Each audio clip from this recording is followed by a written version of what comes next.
So we've got the Ballon d'Or coming up this summer. Obviously, last year, Karim Benzema, the winner of it, after winning the Champions League with Real Madrid, fully deserved. So good. What a year he had. And with it coming up, there's a lot of debate over who should win it. And for me, the top two candidates are Lionel Messi and Erling Haaland.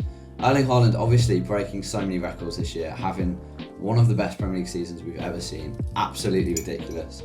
And on the other hand, Lionel Messi, who has hit the peak in football. He's done what every player dreams of doing. Let's start with Erling Haaland, who has had just an incredible season. A debut season in the Premier League for Manchester City. Best team in the world. Won everything possible, apart from the Carabao Cup, thanks to Nathan Jones, our kid. It's obviously been incredible. What a debut season. 36 goals in the Premier League, destroying the record of 32 in a 38-game season by Mo Salah a few years ago. And Haaland, he's been that key for Man City this year. When City signed him last summer, I think people thought, this is it, they're going to do it now. He's sort of been the face of that City team, I think, coming in with his star power at his young age and doing what he's done. He has been the talking point in the Premier League this season, and he has been utterly ridiculous. He scored 52 goals in 53 games in all competitions for Manchester City, which is just mind-blowing. Like, that's almost a goal a game. One goal off a goal a game. It's just unbelievable. Not many players could do that, and arguably no one else could have done that in that City side. But that's the issue. Arguably, someone could have done that in that City side. There's been a lot of talk around Harry Kane. Obviously, Harry Kane has had an unbelievable season in a dreadful Spurs side, scoring 30 goals. And in any other season, that would walk you to the top scorer, to the Golden Boot. But Erling Haaland has been in a City team this year, so it just hasn't happened. But could someone else, i.e. Harry Kane, have been put into that City team and done the same with the players that are surrounding Haaland in that team? You got the likes of Bernardo Silva, Kevin De Bruyne, Riyad Mahrez, Jack Grealish, Gundogan, Rodri, all facilitating Haaland and helping him to reach that goal-scoring record and those trophies. Haaland has been in one of the best teams of all time, in my opinion, and easily the best team in the world this year, not even close. And if you put someone else in there, could he have done it? Could they have done it? Could they have done the same? Could they have done better than Erling Haaland? Who's to say? But that is something that needs to be spoken about when we're talking about this award for the best player in the world. But look, I'm not a huge fan of the whole numbers game of football. I don't think you can judge the ability of a player off of the numbers that they get. Obviously, it comes into account. What Erling Haaland has done, I'm not playing down. Like, he has been unbelievable. He's been so good. And his numbers probably won't ever be matched, especially in the Premier League this season.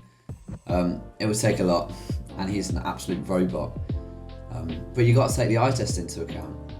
And of course, Haaland is a brilliant player on the eye. His finishing is ridiculous. He makes the right runs. He can hold the ball up. He can interlink play, as we've seen more in the last few games this season, particularly against Arsenal in that big game.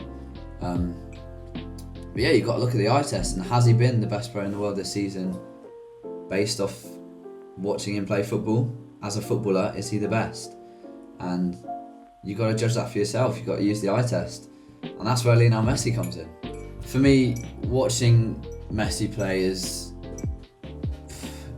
I'm lost for words when I'm watching him play. I think he's absolutely ridiculous, and no other player has made me feel the way I feel when I watch Lionel Messi. He turns football from sport into an art. And look, he's of course won the World Cup, which is enormous in the awarding of the Ballon d'Or. But we'll touch on that later. Let's look at his club form first for PSG. He's had another class year.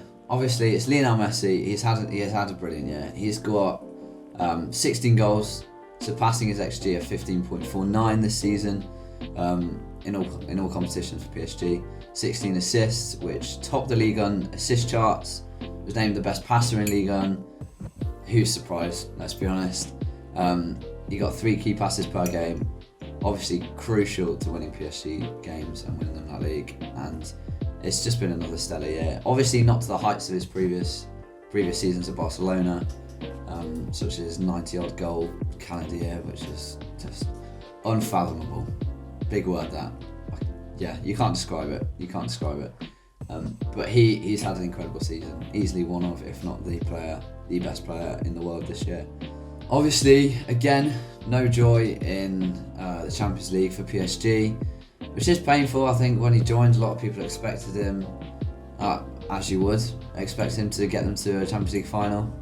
But PSG, historically, have always struggled. When Neymar came in, people thought, oh, well, they'll win one. Got to a final, couldn't do it. They were knocked out this year by Bayern, and to be honest, there's no shame in that. I don't think you can really hold that against Messi as a player and his season this year. Bayern are European giants. They've won six Champions Leagues themselves in their history, and they consistently win the Bundesliga every year. And then, of course, we have the small matter of the World Cup, which Lionel Messi finally won. The swan song, sort of to the end of his time in Europe, and he was the best player there. I don't think that's up for debate. The only one that really comes close is Kylian Mbappe, who was ridiculous, and what a final he had, and what a tournament he had, to be honest. But Lionel Messi came away with the Golden Ball, 5 on the match awards out of 7, which is ridiculous. Yeah, as I've said, just dragged his team through games. That Croatia game, he was just like, there's no words for how good he was. He was absolutely unplayable.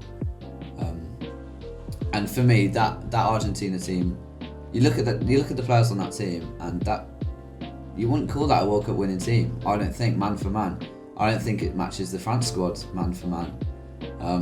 Arguably other sides in the tournament as well, but they have the Lionel Messi factor, and he arguably single-handedly won them that World Cup. And look, the World Cup is the peak of football. It's what every player dreams of. And historically, the Ballon d'Or has been based around the World Cup. The players who play well or win the World Cup will usually win the Ballon d'Or. I mean, look, you got 2018, Luka Modric, Golden Ball, and the final won the Ballon d'Or. And I don't think the World Cup has ever been dismissed in the awarding of the Ballon d'Or as much as it has this year. I think people who argue against Messi winning it really are starting to play down the World Cup, which I think is really unfair. And look, Haaland won the treble, and that is an incredible achievement. That is not a common thing to do in any league. Obviously, only Manchester United have done it previously in the Premier League era, and that was in '99. And Man City have done it this year, and that is incredible as well. They have been so good, and Haaland's been a key part of that.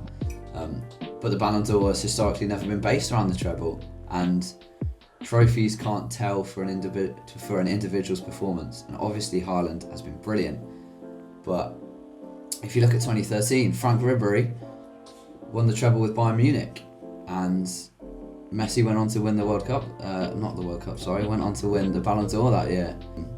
And you can't base the award around trophies. It's around the individual.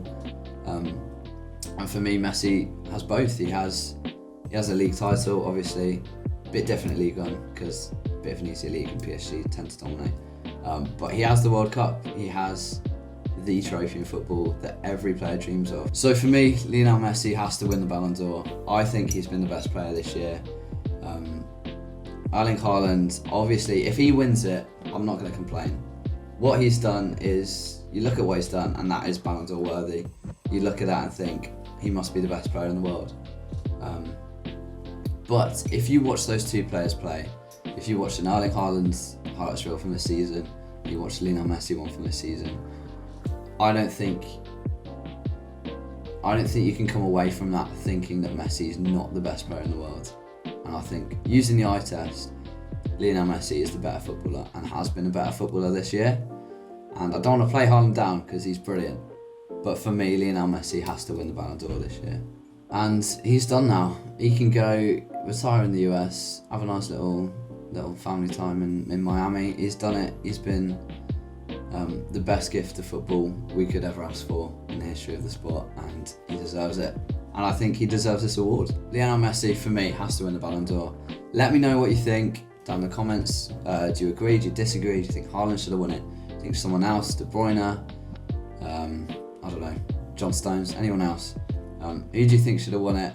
Let us know down in the comments. And yeah, make sure to like, subscribe. Keep engaging with the channel. There's going to be some more content coming out soon.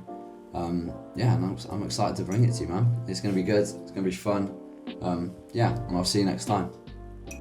Hello, welcome to the Mark Overy channel. New channel from me. I'm a sports journalist, and yeah, I just thought I'd create a chance to talk about some of the key issues in football, create some debate, have a bit of fun. So yeah, welcome, make yourself at home.